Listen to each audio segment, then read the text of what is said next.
Hello Internet, welcome back to our ToME series. We're still playing as a writhing one. Oh, I was gonna look things up about the worm, and then I did not.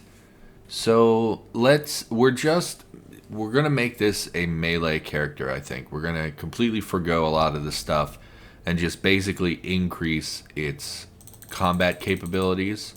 So we'll go up to 25 there. It does get generic points, so we can bump its accuracy and things. I don't think we need to put a bunch of points into dexterity. Put several points into vitality, and then we'll put the rest into strength. Virulent disease, virulent strike. So I think we want the Reaving combat tree. Allows you to dual wield any type of one-handed weapon, increases the damage of the off-handed weapon, and allows casting a spell. No, also casting a spell will give a free melee attack at a random target. So I think we want more of that. Before we do that, we should look at the other ones. Strength 28, 20% resistance to disease. Each of your melee attacks have a 5% chance to spread any diseases on your target. I thought you were already... What did we need? 28? We'll drop a point and put it in there so we can have access to this. Let's save this and look at our worm. Has 100% blight resistance. Okay, so not the same thing as resistance to disease. Each time you hit an enemy, you're in a bloodlust-infused frenzy, increasing spell power. So where do the diseases come into play? Because it says will spread disease. If you deal non-disease blight damage, you apply a disease. Yes, we want that. Per turn, virulent disease will always try to apply a disease to a target if they don't have one. Also one that will have the most debilitating effect. So this is a magic tree. Make your target's diseases burst, doing 9.7. I don't like that a lot of these abilities consume the DOTs. Like here it says make them burst. I assume that means it removes the disease. Because why wouldn't it? What do we need for that? Magic 20? I mean, I'm not going to take 5 points out of these stats to do that. I think I want him to be a more melee-focused creature. This increases the blight damage. I mean, it's a pretty insignificant number, and then we'll work up this tree here. And what does this one do? Acid mixture when you get hit. So it's a damage shield each turn. So it's 10 points of damage over 5 turns. Reduces their accuracy and armor. Damage increases with spell power. Okay, so we are going to want to level his magic a little bit, but I think for now we'll put points in these things. So this would increase his weapon damage. He does not currently cast any spells unless this counts as a spell when it applies a disease. So that benefit from the casting a spell is not really significant. And this bloodlust, yes, so we want this. Because this can stack multiple times, and it basically increases his spell power, which will increase the damage of his diseases. So, okay, I mean, I'm a little hesitant on some of these things. Weapon Mastery increases weapon damage by 30%. Yes, we want that, and we will give him a combat accuracy as well. Him wearing heavy armor is not something I'm very interested in, because I believe he only has a few slots. So if we look at his inventory... yeah, he only has the one chest slot, so I don't think we want to increase his armor stuff too much, although it would allow him to wear heavy torso armor, I guess. And of course, we'll upgrade his weapons as we go. Yeah, I never did figure out an easy way to trade between these two characters. I don't think it's a big deal, but it is a little irritating. I'm sure it's something I just don't know. I gotta imagine that, give order. I gotta imagine there's an easy way to do it, and I'm just not aware of what it is. Because I just can't see them not putting that in. So we're gonna continue exploring. Oh, he's using infusions. Okay. I mean, we'll have to upgrade his infusions and things as well. We've already read the research journals in the scintillating caves here. And again, we are over-leveled for this area. Did I also turn up my graphics? I enabled everything. I also turned up the particle effects. I don't know why they were so low to begin with. So hopefully that fixes our tentacle looking weird. Nope, still looks blocky and not at all like a tentacle. I don't know what the deal with that is. So we're just going to plow through here. Oh, there's a named. This is the end boss, I guess. Spellblaze Crystal. Let's jump in its direction to... Oh, we're just out of range. We'll take one step forward, and then we'll jump, which will cover it in gore and reduce its damage. I meant to jump one tile closer. Let's pop our shield, and we'll just go to town on the enemies here. Oh, I thought we one-shotted the boss, which, of course, is not what happened.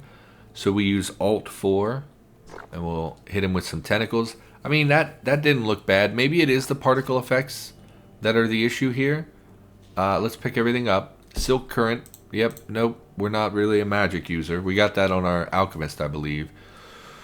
Gauntlets of Strength, +3. Oh, they look pretty good. Temporal damage, melee 5. So it's slightly less damage on our attack. Everything else looks comparable. And it gives physical power instead of accuracy. I'd rather have the accuracy, I think. Plate Armor of Implacability. 11 armor, physical save. No. I mean, it's a lot of armor, I guess. I like the life regen, though. Yeah, not going to worry too much about this. We didn't pick up a real weapon to give to our companion. So I don't really think that that's a big deal.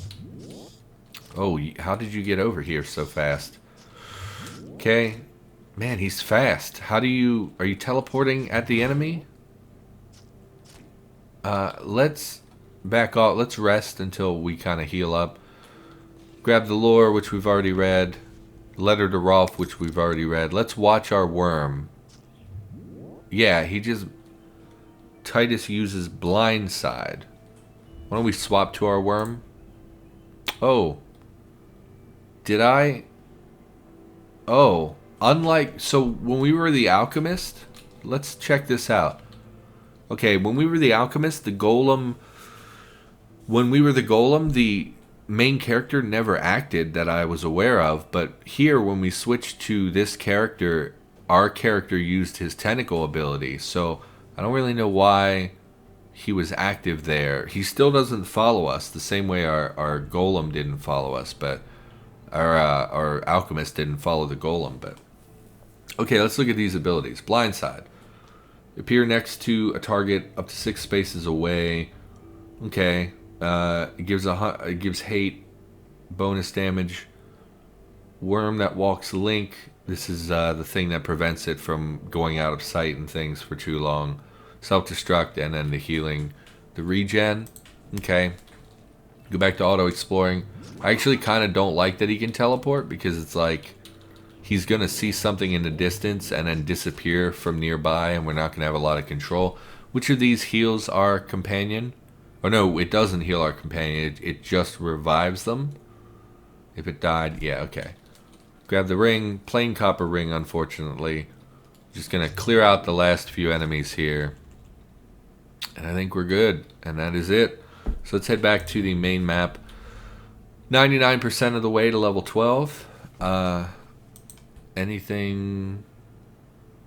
Iron Helm, Constitution is worse, but it gives nature. I'd rather have fire and cold, I think. You'll go ahead and scrap all of this. That sounds fine. Okay, so where do we want to go? What is this town? Elvala. Head into Elvala. Oh, hello. Rune Spinner. I don't really remember this town. Why don't we... So we have this ability that makes our tentacle arm not visible to normal folk. But like, how do we mask that there is a giant worm mass following us that's dressed in clothing carrying giant axes? What are you? Oh, you're... Yes, alchemist. Yes, let's get this quest. Which would we like? Honestly, I think if you know the game really well, you know the ingredients to these. And so you pick the one that like is the one you're going to get access to first. But because I don't know the game very well, I just picked the one that I kind of want the most, which is probably a mistake. I probably should Google them and min-max it and know what to do. 4 additional stat points. All saving throws by 4. Increase your magic and will by 3. Sure, we'll go saves. Why not? I don't think we did that one last time. We have none of the ingredients. We need an orc heart, fireworm saliva, and a Zorn fragment. We've seen orcs in, I want to say, the dwarf dungeons.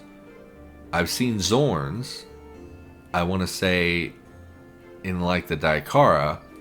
And then fireworms, I don't think we've seen, maybe in the Daikara, but I think they were mostly electric enemies.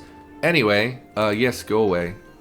Do we want to try to upgrade? Are you runes and stuff? Acidic wave, shielding rune. No. Well, absorb heals us, right? It's not just a protective absorbing. No, so the shield absorbs it.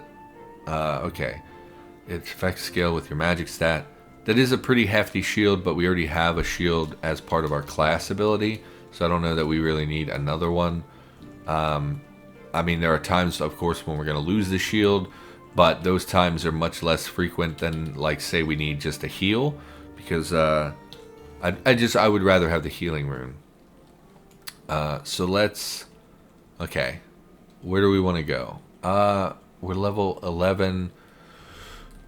Oh, did we never go to the old forest? I mean, I'm hesitant to continue clearing these really basic dungeons. Why don't we head, I can't remember what level. I was going to say let's go to the Deep Bellow and see what the mouth has got going on. Wait, there's a passage through trees back here. Are you hostile? No. Passage through the trees? Oh, we've never been here before.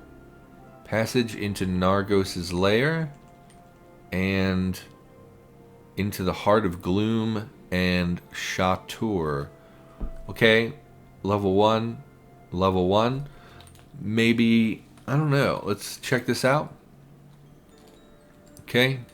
I mean, it's just a town, right? Okay. You're very weird looking. Why are you so skinny?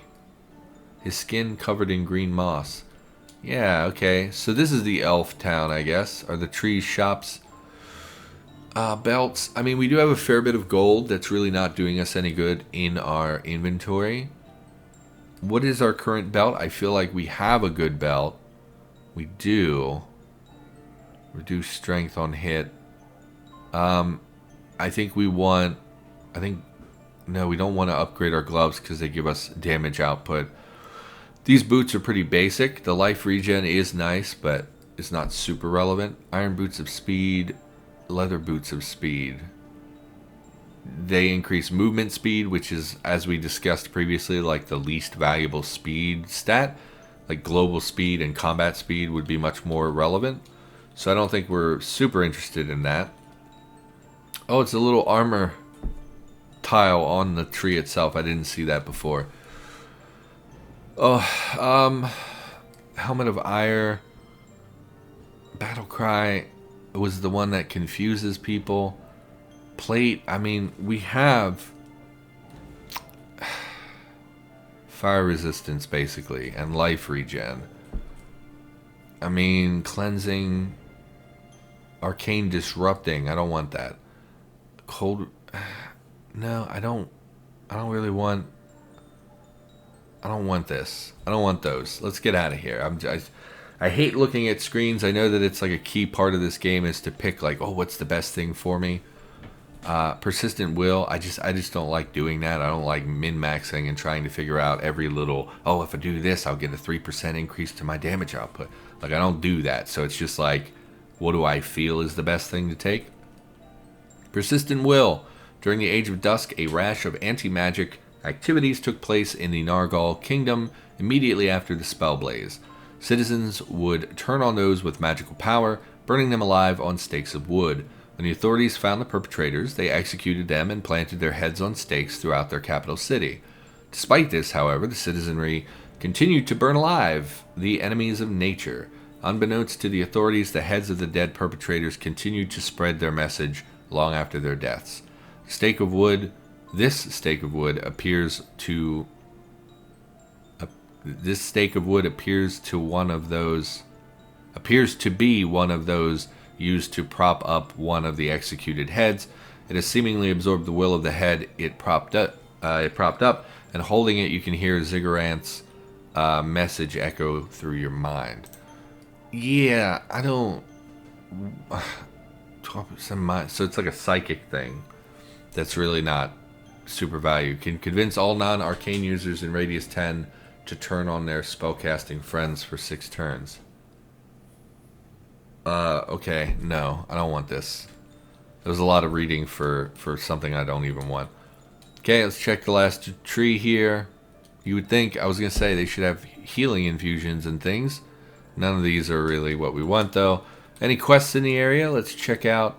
Oh, little snowy patch. More shops. It's a weapon shop. We could upgrade our companion's weapon. These are big swords, however, and it would cost like all of our money. Yeah, no, I'd rather find them, I think, in the world. Bows, no. What's that one? It looks like a key. I have no idea. Oh, maces and things? Okay. What else we got? Nothing. And I didn't see any quest givers. So I guess we just leave. There's a statue. Let's look at the statue. Laments for lands now lost. You see a moss-covered statue of a Thalor reciting a poem over and over. Where bright and buried yews did stand, where the eldest oaks grew so grand, where singing birds once flew to land, all is dust, all is dead. That's very depressing. Once flowers rose to reach the sky, once blossoms fell from beech on high, once thrush and owl did screech and cry, now all is lost, now all fled. Oaths from Shaloren mages sworn, yet spells of fiery rages born, our lands of bygone ages torn, gone is trust, wrath is red. Okay. I mean, that's a bummer. I guess that's a downer. So these are listed as level 1, but they also sound interesting. Nargos' Lair. Should we, I mean, we're level 11. Should we save those for a different character maybe? I was going to continue grinding a lot of the low-level dungeons to, like, slow and steady wins the race kind of thing. But I also think that that's a bit boring, and going in just to get the lore is not super exciting. Why don't we... Oh, what are you? Oh, the Daikara. Yeah, we don't want to mess with the Daikara. Golem Graveyard. That was not here before. So some of the locations are, I guess, randomly placed. I mean, we probably have already run into that, and I just am not really remembering, but... Oh, yeah, I was already... I pushed the button... And I didn't move, and I was like, oh, maybe we can not encounter them. And then it triggered, and we went into combat. So, okay, so these can be extremely dangerous encounters. They are level 11, so are we. I think between the two of us, we should be okay. Although he does not have good equipment. Our worm boy does not have very good equipment. 102 fire damage. He's on fire. Yeah, please don't kill him. He has 9% health. Okay, so much for him being helpful. Let's gore him up. Why? Why did that not work? Why? Instantaneous. It says nothing about costing insanity. It should gain me insanity. Okay, maybe I just wasn't close enough. Our worm boy is dead. How many turns does this take to restore him? It does not say. So, it should be instant, and it should just plop out the worm. You do not have enough insanity. Okay, let's pop our shield. I'm worried now because our worm boy died immediately. This guy is a priority to me. I think we could stand against a melee user pretty easily, but this caster who deals elemental damage could be a real problem. So I think we want to step, unfortunately, use our whirlwind ability. Hits Tidus for 0.5. Why is it so many messages? Aether beam. Maybe it's like a split beam thing that hits 7 times. Interesting. You did not take very much damage from our whirlwind. Let's use our lick to get some DOTs ticking. I killed it. It was at 90. I don't understand. It was at 90 some odd health. Diseased tongue. Creature starts to bleed.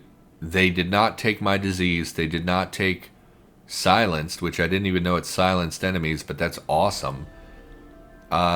Hits me for... Okay. It hits itself.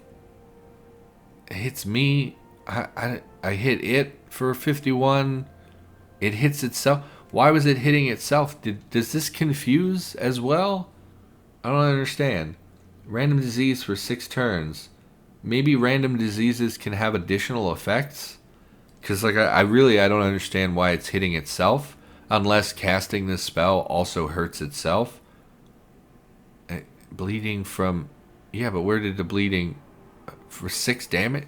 Okay, I don't care. It's dead. Hooray! We did it. Let's go ahead and throw up our tendrils at this guy. Okay. Iron, 99% health. So that did basically nothing. Hits Vic the... Okay. I guess we've been reduced to bump attacks at this point. We're going to keep an eye on our health, of course.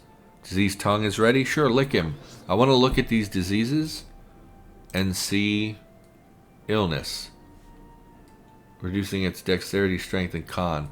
So I don't think we gave it a confused effect. I think maybe that spell just causes them to damage themselves. I really can't think of any other reason that would have happened. Blow our face off on him. Okay, we're taking a lot of damage. Let's heal. We get our shield back next turn. We should be able to survive. Why don't we use our this ability? Increases all damage and reduces all damage taken.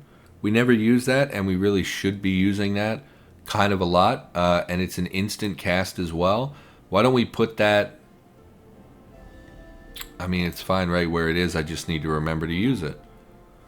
We should be using that often because it increases our damage output. So we'll bump attack because we don't have anything else available. Pop our shield. We'll hit with our whirlwind ability.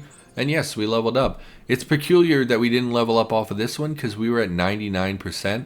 And in fact, we're level 12 at 2%. So we only got 3% from a character that was our level and an elite. Not really sure why that is. Unless the random encounters deal reduced experience because... Oh, worm that what? Where did you come from? I didn't summon you. Stop. Welcome to level. Stops burning. I don't know. Okay. I mean, he's back. Hooray. Let's look at our equipment, see if we got any weapons for him. Sure, but no, that's a battle axe. We can give him a mace, however. Arcane Forces deals... It seems fine, and it gives additional temporal damage. So we'll go ahead and drop that for him because I still don't know how to trade with him. Drop. Oh, transfer to party. Is that transfer to party? Worm that walks. There we go. Okay, so we got that figured out. So we'll go ahead and give him the Mace of Paradox. Yes. And we will swap to... Let's level up. We will put our points into... I don't know, strength and magic. We want to level up this core tentacle ability as much as possible because it increases the weapon damage of the tentacle, which is something that factors into all these other abilities. Unless we want constrict because it would be a new ability. It's instant, it's a sustained thing. You extend your tentacle to grab a distant target. I don't understand how's it sustained if I'm targeting someone. As long as constrict stays active, the target is bound by your tentacle. Can try to move, but each turn and you pull it back in one tile. Constricting, you cannot use your tentacle to enhance your normal attacks, but you deal 131% tentacle damage each turn to your target. Enemies can resist the attempt, but constrict will always work for purposes of modifying your talents. Other tentacle. I actually don't really like this. We grab a target and we start pulling them towards us, and it's a sustained insanity, so we need to maintain combat that whole time to keep our insanity up. But the main way that we generate insanity is by hitting our tentacle attacks on our enemies, and this makes it so we can't use our tentacle attacks on enemies. We can only use our tentacle for the purpose of constricting, and I don't think that that would generate insanity because it drains insanity. Does that make sense? So like this would only really be good if we had a high insanity and we were fine burning a lot of it. And most of the time we do have insanity, but usually only when we're engaged in melee. So I actually really don't like that very much. I know it modifies these abilities. Your tendrils pummel your constricted target for 400%. Maybe it's not about this. Maybe it's not about the core ability. Maybe it's about the intensity with which it modifies these two abilities. So like this one, centered around your constricted target, only in radius 1, but it also dazes anything it hits for 5 turns. And daze, if I remember right, like lowers accuracy and things. I don't really remember what daze does. And this one deals 400% tentacle damage. And if adjacent, you make an additional limit. And it reduces the cooldown by half, which is pretty significant. I guess we take constrict. If we hate it, we can get rid of it. But I guess that's the smart play, is to take that. Maybe we should be leveling our worm. But, you know, whatever. It is what it is. For generic point, still don't really know where to put these. Really no benefit, in my opinion, of continuing to raise this. I guess it depends on what our armor hardiness currently is. We can throw up accuracy 1 more, but I don't think we're going to put any more points into it beyond that. Yes. Let's check our worm boy. We will put points into magic because we were missing points in magic. This increases the damage of his diseases and a reduction to stats. Strike the target with both weapons. This is just like another activated melee ability. We definitely want him to have more activated abilities because it will let him output more damage more quickly. What do we want to put a point in here? I think weapon mastery is where we want those points. Yes. And now because we are him, we can equip that weapon. We'll just, I guess main hand deals more damage. So we'll put it in his main hand because it's better than this one. And then once we have another better one, we'll assess which one should go in the main hand.